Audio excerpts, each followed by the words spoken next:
আসসালামু আলাইকুম সুপ্রিয় দর্শক, আশা করি আল্লাহ তাআলার অশেষ রহমতে সকলেই ভালো আছেন। এই যে কুরবানির ঈদ, এই কুরবানির ঈদের কিন্তু সবাই আশা থাকে একটু মাংস খাওয়ার। যারা কুরবানি দেয় এবং যারা কুরবানি দেয় না, তারাও একটু মাংসের কিন্তু আশায় থাকে।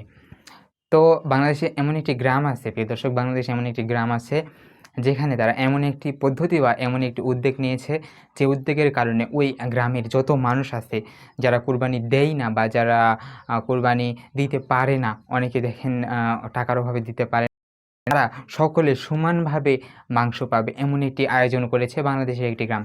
হ্যাঁ, প্রিয় দর্শক, চলুন তাহলে দেখে আসা যাক সেই গ্রামে কিভাবে বিতরণ করা হয় এবং কিভাবে সকলে সমানভাবে পায়, এবং তারা শুধু এইটা না, তারা ৫ বছর ধরে এই কাজ করে আসছে।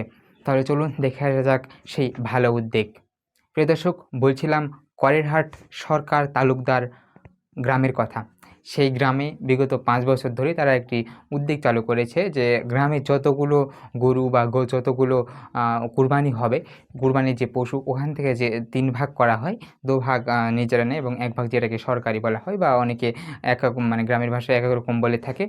তো ওই ১ ভাগ যেটা থাকে, যেটা গরিবদেরকে দিয়ে দেওয়া হয়, ওই ১ ভাগ গ্রামের একটা নির্দিষ্ট জায়গায় সকলে মিলে জড়ো করার পর ওইখান থেকে আগে ওনারা তালিকা করে যে কে কুরবানি দেয়নি বা কার সামর্থ্য আছে। ওনারা এমনও জানিয়েছে যে অনেকে আছে যারা গত বছর কুরবানি দিয়েছে কিন্তু এবছর দিতে পারেনি, লোক লজ্জায় বলতেও পারতেছে না, নিতেও পারতেছে না।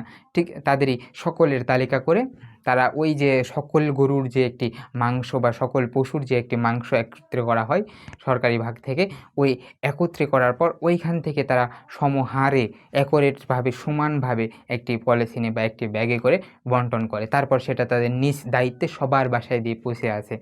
প্রিয় দর্শক, এটা অবশ্যই একটি ভালো উদ্যোগ। তারা জানিয়েছে বিগত ৫ বছর ধরে তারা এই কাজটি করে আসছে, এবং সেক্ষেত্রে সকল বৈষম্য দূর হয়, সকলে কোরবানির মাংস সমানভাবে পায়, সকলের মাঝে কোরবানির আনন্দটা ছড়িয়ে পড়ে, এবং এরকমই হওয়া উচিত।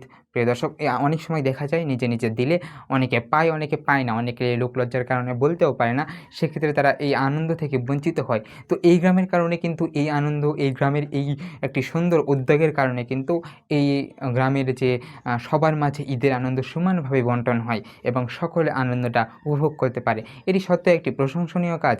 প্রিয় দর্শক, সকলে তারা জানিয়েছে যে এবছর, এই যে ২০২৫ সালে, এবছরে কোরবানির ঈদে তাদের গরুর মাংস উঠেছে প্রায় ৬৫০ সামথিং, ৬০০+।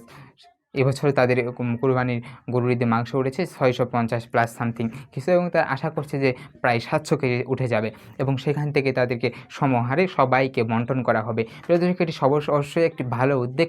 তারা প্রশংসায় ভাসছেন, সকলে তাদের এই উদ্যোগকে প্রশংসা করেছেন, এবং অনেকে আশা করছেন যে এমন একটা উদ্যোগ প্রত্যেকটা গ্রামে, প্রত্যেকটা এলাকায় থাকা উচিত। তাহলে ঈদের আনন্দ পুরো বাংলাদেশে সমানভাবে ছড়িয়ে পড়বে।